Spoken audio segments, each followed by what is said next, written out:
Welcome back. I'm Amanda with Healthy House on the Block, and I'm here with our weekly video and tip on creating an indoor space that truly supports your health and your wellness. This week, I am going to show you how to go through each and every room of your house and how to detox each space throughout your home. This is something that I teach my clients and I teach in my Healthy Home Blueprint class.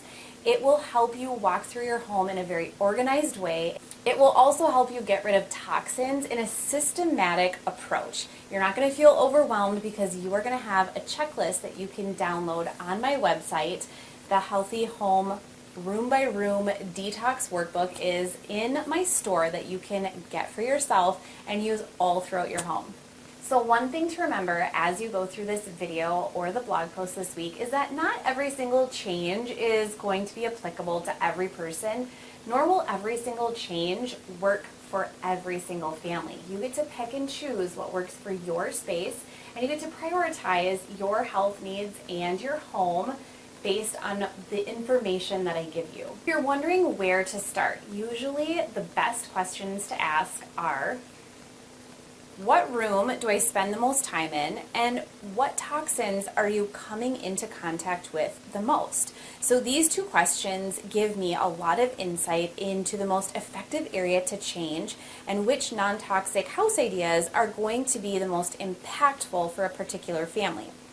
This is how I would recommend any family start if they're attempting a home detox on their own. So oftentimes the easiest non-toxic house ideas to start with are actually habit changes. And while these can be the most difficult to get going on, they really create the best momentum to move forward. When you're constantly thinking about a particular healthy house choice, you'll begin to notice other areas where changes wouldn't be so difficult. It acts kind of like a snowball as you get going and add on more changes. So if you're going to try out some non-toxic house ideas for yourself, I have a few very specific blog posts that you could go to get started. The first is creating the perfect humidity levels at home. You could also look at detoxing your kitchen. You could try to create a sleep sanctuary, or you could work on your bathroom. So the idea behind these non-toxic house ideas is first, address the climate of the room through humidity levels, dust, and airflow. Second, remove toxic products and toxic materials. And then third, replace toxic products and materials with natural elements. So while these non-toxic house ideas may seem very vague, as we go through each of them more thoroughly and break them down, it becomes a small to-do list for you that you can easily accomplish in each and every single room of your house. First thing we mentioned was reducing our humidity levels to be a healthier climate for your house. So you might wonder why this makes a difference in your healthy home. Well, first and foremost, we want perfect humidity levels or ideal humidity levels because mold and mildew thrive in high humidity. And what we're looking for here is anything between 35% and 40% relative humidity. This is ideal for any home, and most homes will have to lower their humidity levels to attain this.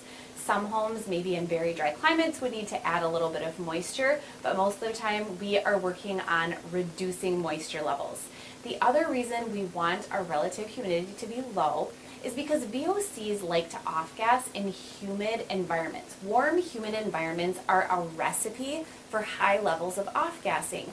Most of us have plenty of items throughout our home that contain formaldehyde or VOCs, and these will always be off-gassing in some way throughout the lifetime of the material or the product. And so the lower the humidity levels, the less these items will off-gas into our homes. The second idea that we're going to cover is assessing our dust levels around the home. What we know about dust is that it contains so many toxins, from pesticides to phthalates to even just bacteria and viruses. We know that flame retardants are also found in the dust around our homes, and dust is toxic to the human body. Not only do we end up breathing it in, there are studies that have been shown we actually ingest a fair amount of dust every single day when it's around our homes. So keeping our homes as dust-free as possible is the best solution to reducing overall dust and toxin exposure inside our homes. So on the blog this week, I am sharing with you the Room by Room Detox download. This is in my store and you can download it for yourself and use it in each and every room throughout your home multiple times, filling it out and really assessing each and every space. But I also want to walk you through how to do it on your own.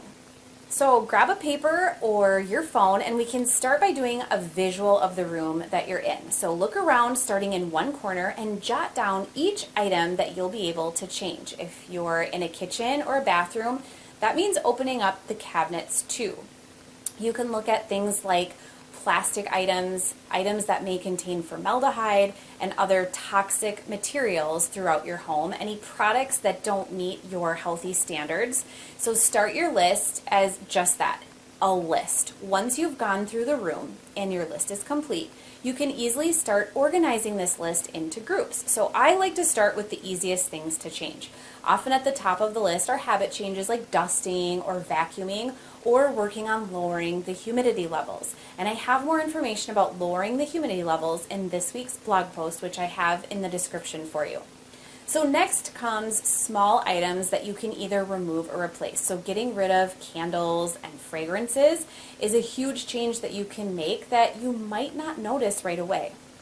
Make your list of small items and then move on to the things that may involve some research or some budgeting on your part.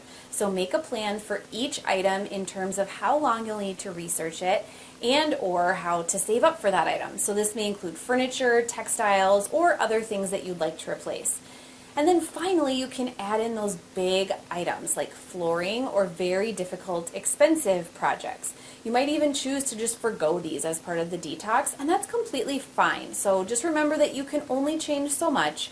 If you did everything else on your list and left a few items that are too big to change, you are still moving in the right direction. I hope that you were able to take at least one idea from this week's blog post and run with it in your own home. I invite you to head to the blog post where there's much more information about specifics and how to get rid of particular toxins in each room of your house. You can also download my Room by Room Detox or take a look at the Healthy Home Blueprint, which will take you through your entire home in detail. I will be back again next week with another healthy house tip on creating an indoor space that truly supports your health and your wellness.